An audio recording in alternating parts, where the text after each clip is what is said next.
We are excited about the elaboration room. I am excited about this.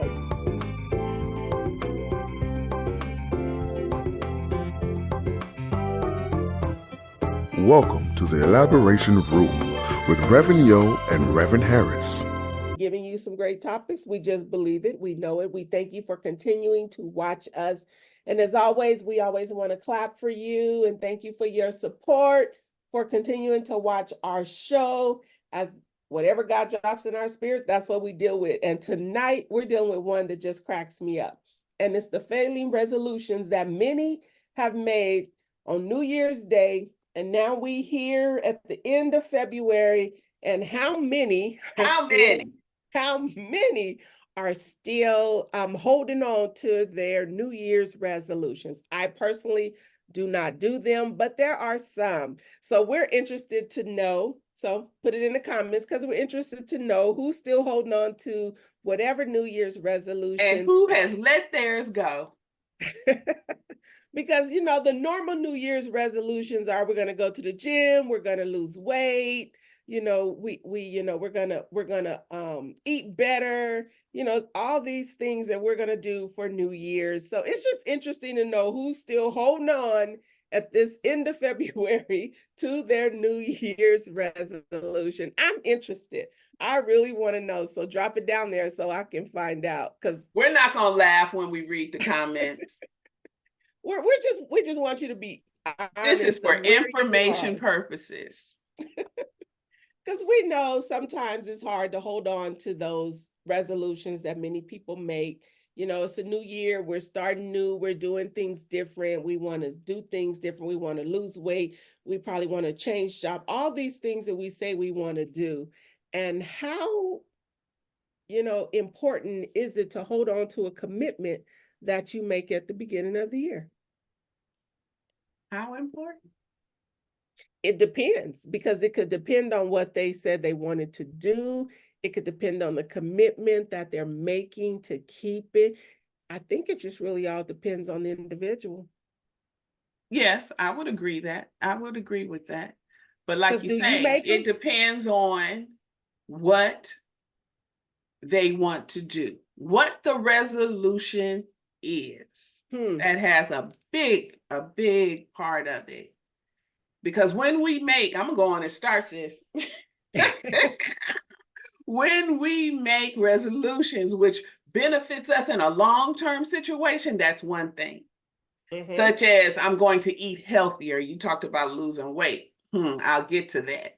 But if you say like, I'm going to eat healthier, I'm going to take care of myself better, that's one thing. But when we fail, it's when we say, I'm going to lose weight and be skinny by summer. Then we proceed to go ahead and starve ourselves. We go on these fad diets. We take these drugs, and that lifestyle is not sustainable. And so we fail. This one has a birthday party, or that one has a birthday party, and you say, okay, I'm gonna start on Monday. I meant next Monday, not this Monday. And the resolution gets kicked out the window. I think many of them are broken because a lot of people set unrealistic goals for themselves. Definitely. And when you do that, excuse me, I have the hiccups, you guys, so sorry. When they set those unrealistic goals and the lack of planning and preparing for what they said they were going to do is what causes many to not achieve their goals. We set goals that tempt us with immediate gratification. And then as long as there are no tests, no trials, no negative encounters, we think we're going to do it. But we end up with tests and trials and negative encounters, and it causes us to fail. Why? Because those spaces entice us to waver. That is true. And then we don't, and some of those can cause from not having a support system or enough people to support you, no one to hold you accountable for your goals, because without accountability, most of us don't even meet our own life regular set goals that we do that has nothing to do with New Year's resolutions. And then we also look at that, and when we don't have the accountability for someone to say, hey, did you do this or did you do that? We tend to back off, because we can use dieting for an example. If we don't have somebody partnering with us, if I want to go eat a burger, I'm just going to eat a burger because my partner don't know I ate it, so I'm still going to eat the burger, and then say, well, I don't know why I'm not losing weight because I'm still fasting, but because no one's holding you accountable for it. And then you have the crazy mindset like me, like you can't tell me what to do. If I'm gonna eat a burger, I'm gonna eat a burger. And if you tell me not to eat a burger, I'm gonna eat a burger for spite. So I think that's what causes a lot of the New Year's resolutions to actually not make it past, the first 60 or 90 days of the new year, is because many people set unrealistic goals for themselves. They don't have an accountability partner for what the goal is that they're trying to make. And then they can also be from someone not supporting, even in their circle or even in their household, not supporting the resolution or goals that they set for themselves as well. You know what? And also when the resolutions are unclear, That is that true. we can't measure how we're doing because it's not clear from the beginning. So Mhm. we spout out these idealistic changes to our life, and we hit potential bumps in the road. And like I said, you can't measure if you're on track or if you're not, because it was so vague when you set it off on New Year's Eve. Unrealistic goals for yourself. Because as individuals, we can write down what we want to do, how we want to do it, et cetera, et cetera. But in reality, how are we working toward the goals that we set? Because we can plan to do it because it looks good on paper, but have you took the time to sit down and actually wrote down the process of how all that is going to fall into place? Because if you don't have the process to what you want to do, it's not going to go any further than you wrote it down on a piece of paper. I can't remember what preacher said it because I've heard it so many times, but I heard a quote from one of them. It was something about making a plan. No, something. Oh, I can't remember now. I can't Make it even remember. plain. No, because they were talking about, I can't remember who it was, but they were talking about how people set um plans and goals for things they want to do, but they never take the time to write it down. So if you're not writing down the plan and the goals of things you want to do, it's just a wish. But I can't remember who said it.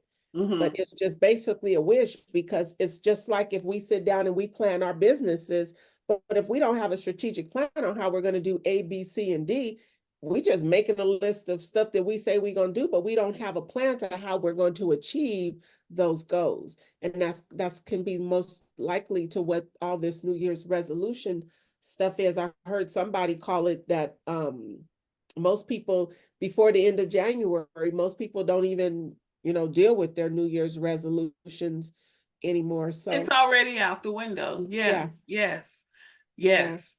And like I said, or like you said, planning is a big thing to your success of whatever it is you have set for your life. And there's a process that you need to put in place of what you're going to do, yeah. even to address the bumps in the road. How are Mhm. you going to handle those bumps in the road and the tests that will come up? Yeah, I think it's just more of so. And for all of you that are still holding on to your New Year's resolutions, woo, woo, woo Yes. to Thumbs you. up to you Because and some your people are going strength. to, yeah, some people may ride it out to the end, but for those of you who have not and already given up on your New Year's resolution, set just realistic goals for yourself. I know the SMART goals, many people don't use them anymore, but use a SMART goal for yourself. You really have to sit there and think about, is the resolution you even made, is it something that you can actually complete and obtain within the time frame that you even set it for? because, Set a most people, realistic time frame. yeah, because when you think of the SMART goals, the S is specific. So you have to set specific goals to get to where you want to go. It has to be measurable, which means don't say you're going to do something in 30 days when you know it's actually going to take you 60 or 90 days more, and make achievable goals for you. Because if you set smaller, realistic goals, and then you feel better when you accomplish this, and then you move on to the next one and you're able to accomplish that, and make them relevant. Make it something that you can really stick to in this time frame, because you want to make them to where it's not something that's just the off the wall somewhere. You have to be very controlled with that, and then do them in a timely manner. Don't make it some time frame that you're not going to meet. So I think if we just really look at that when we're setting regular goals for ourselves, not this New Year's resolution stuff, just regular goals for ourselves, we'll succeed more in that. And That's my thought on if it. you can set a goal that gives you positive reinforcement along the way, Yeah. that you want to see some The growth results. along the way, and be able to Results. measure that growth and identify Yeah. that growth. Mm-hmm.